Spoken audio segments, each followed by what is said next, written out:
ಕೇಂದ್ರ ಸರ್ಕಾರದ ವಿರುದ್ಧ ರೈತರು ದಂಗೆ ಎದ್ದಿದ್ದಾರೆ. ಇದಕ್ಕೆ ಮೋದಿ ವಿರೋಧಿಗಳು ಬೆಂಬಲ ನೀಡಿದ್ದಾರೆ. ಸಾಲ ಮನ್ನಾ, ಸ್ವಾಮಿನಾಥನ್ ವರದಿ ಜಾರಿ ಸೇರಿದಂತೆ ವಿವಿಧ ಬೇಡಿಕೆ ಈಡೇರಿಸುವಂತೆ ಆಗ್ರಹಿಸಿ ಇಂದು ಸಾವಿರಾರು ರೈತರು ಸಂಸತ್ ಭವನ ರಸ್ತೆಯಲ್ಲಿ ಪ್ರತಿಭಟನಾ ಮೆರವಣಿಗೆ ನಡೆಸಿದರು.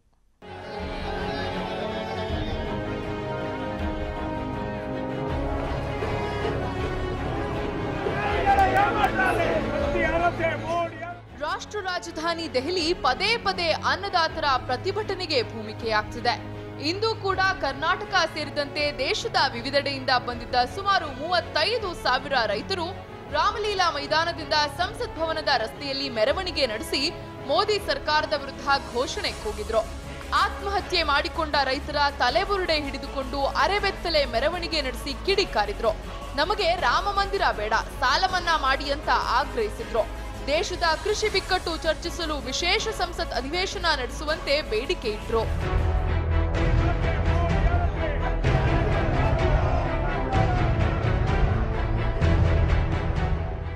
ಮೆರವಣಿಗೆ ಬಳಿಕ ಜಂತರ್ ಮಂತರ್ನಲ್ಲಿ ಸಮಾವೇಶಗೊಂಡ ರೈತ ದಂಗೆಗೆ ಮೋದಿ ವಿರೋಧಿಗಳು ಬೆಂಬಲ ನೀಡಿದ್ರು.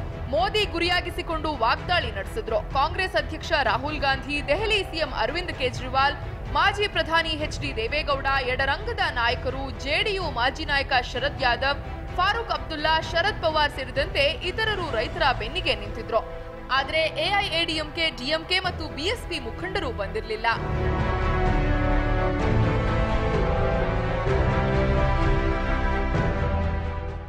ಇದೇ ಸಂದರ್ಭದಲ್ಲಿ ಮೋದಿ ಸರ್ಕಾರದ ವಿರುದ್ಧ ಕಿಡಿಕಾರಿದ ರಾಹುಲ್, ಎನ್ಡಿಎ ಸರ್ಕಾರ ರೈತ ವಿರೋಧಿ ಧೋರಣೆ ಅನುಸರಿಸುತ್ತಿದೆ ಎಂದು ಟೀಕಿಸಿದ್ರು. ಕನಿಷ್ಠ ಬೆಂಬಲ ಬೆಲೆ ಹೆಚ್ಚಿಸೋದಾಗಿ, ಬೋನಸ್ ನೀಡುವುದಾಗಿ ಮೋದಿ ಹಿಂದೆ ಹೇಳಿದ್ರು.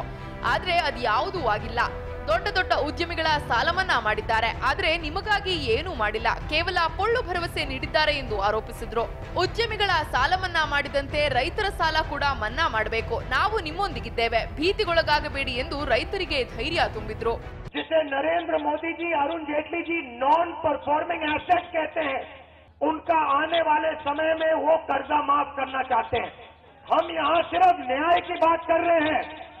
अगर 15 लोगों का 3.5 लाख करोड़ रुपए कर्जा माफ किया जा सकता है तो हिंदुस्तान के करोड़ों किसानों का कर्जा माफ किया जाएगा. प्रधानमंत्री जी ने कहा था सही दाम दिलवाएंगे, प्रधानमंत्री ने कहा था बोनस मिलेगा, एमएसपी बढ़ाई जाएगी, और आज हालत क्या है? आप बीमा का पैसा देते हो, अनिल अंबानी जी की जेब में आपका पैसा जाता है.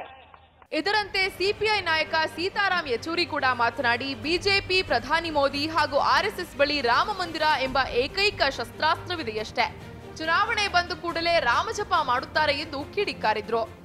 उनके लिए अपने मोदी साहब और भाजपा और उनके आरएसएस के लिए एक ही उनके पास ब्रह्मास्त्र है, वो राम नाम को जपना शुरू कर देते हैं. अब शुरू हो गया अयोध्या में राम जी के लिए मंदिर, हर 5 साल ही आती है बात, राम जी के मंदिर बनाना है.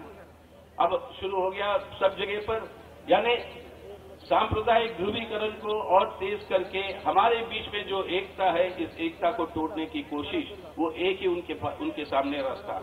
ಕೇಂದ್ರ ಸರ್ಕಾರದ ಧೋರಣೆ ಟೀಕಿಸಿದ Delhi CM Arvind Kejriwal, Supreme Court ಮುಂದೆ ಮಂಡಿಸಿರುವ ಸ್ವಾಮಿನಾಥನ್ ವರದಿ ಜಾರಿಗೊಳಿಸಲು ಮೀನಾಮೇಷ ಎಣಿಸುತ್ತಿರುವ ಮೋದಿ ಸರ್ಕಾರ ರೈತರ ಬೆನ್ನಿಗೆ ಚೂರಿ ಹಾಕಿದೆ ಎಂದು ಕಿಡಿಕಾರಿದ್ರು.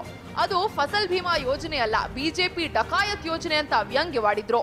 दिल्ली में अपनी मांगों के लिए यहाँ पे प्रदर्शन करने के लिए आना पड़ा, ये बेहद दुख की बात है. भारतीय जनता पार्टी ने पिछले चुनाव के पहले किसानों को जितने वादे किए थे, उन सारे वादों से भारतीय जनता पार्टी मुकर गई. ಅಖಿಲ ಭಾರತ ರೈತ ಸಂಘರ್ಷ ಸಮನ್ವಯ ಸಮಿತಿ ನೇತೃತ್ವದಲ್ಲಿ ನಡೆದ ದಿಲ್ಲಿ ಚಲೋದಲ್ಲಿ ಆಂಧ್ರಪ್ರದೇಶ, ತೆಲಂಗಾಣ, ಗುಜರಾತ್, ಕರ್ನಾಟಕ, ಮಧ್ಯಪ್ರದೇಶ, ಮಹಾರಾಷ್ಟ್ರ, ತಮಿಳುನಾಡು, ಪಶ್ಚಿಮ ಬಂಗಾಳ, ಪಂಜಾಬ್ ಮತ್ತು ಉತ್ತರ ಪ್ರದೇಶದ ರೈತರು ಭಾಗವಹಿಸಿದ್ರು. ತಮ್ಮ ಸಂಸ್ಕೃತಿ ಬಿಂಬಿಸುವ ವಿವಿಧ ವೇಷಭೂಷಣ ತೊಟ್ಟಿದ್ದ ರೈತರು ಮೆರವಣಿಗೆಯಲ್ಲಿ ಗಮನ ಸೆಳೆದ್ರು. ರೈತರ ಪ್ರತಿಭಟನೆಗೆ ಸುಮಾರು 3,500 ಭದ್ರತಾ ಸಿಬ್ಬಂದಿ ನಿಯೋಜಿಸಲಾಗಿತ್ತು. News desk, TV5.